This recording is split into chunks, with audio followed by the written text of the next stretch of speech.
The future is not written, and while it cannot be asserted that the current geopolitical tensions will lead to a large-scale military conflict, with the nuclear risks that implies, the world faces the worst military scenario in half a century. To reinforce this concept, it is necessary to take into account the confrontations between Russia and Ukraine in Europe. Israel's military response in the Gaza Strip to exterminate the Hezbollah terrorist group and the derivation of political and military tensions in Syria, Iraq, Lebanon, and Yemen, in addition to the frictions between the US and China, the threat of North Korea to invade South Korea, or an eventual military action by China towards Taiwan, and the possible return of Donald Trump to the White House, configure a high-risk horizon.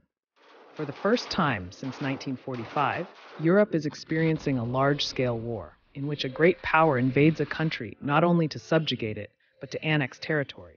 In the conflict, 30 Western countries provide aid to Ukraine to repulse Raffissian aggression, which in turn is militarily assisted by Iran, North Korea, and Belarus.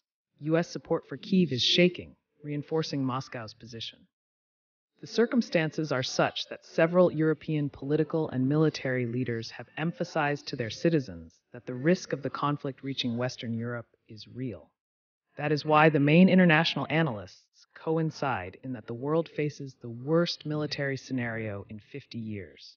If humanity constantly suffers terrible conflicts, such as the civil war that afflicts Sudan, the current scenario is characterized by a level of confrontation between large and medium powers unknown for decades.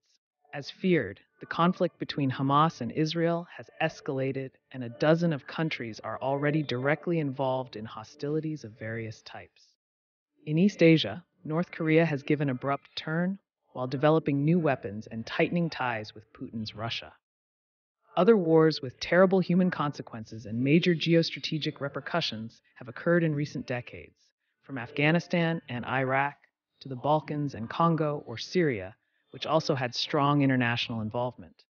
But the current moment, together with nefarious numerical data regarding victims, adds a geopolitical risk component unparalleled since the Cold War began to unfold and extinguish. That is what makes the scenario particularly dark. As a result of these and other armed conflicts, such as those in Niger or Sudan, the number of refugees and displaced persons in the world has risen to over 100 million, the highest on record. But the danger lies primarily in the geopolitical framework.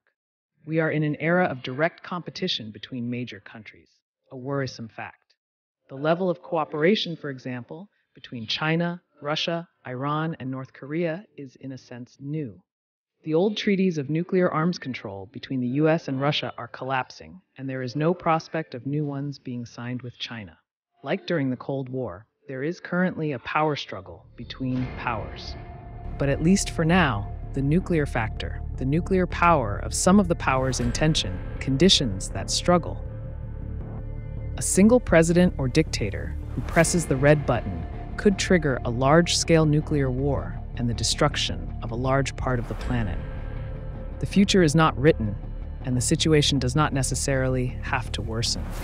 However, it is increasingly evident that there are actors determined to seek destabilization, and it cannot be ruled out that others may join, or that there may be unintended escalations, which are more likely in times of tension and are especially dangerous when large powers are involved.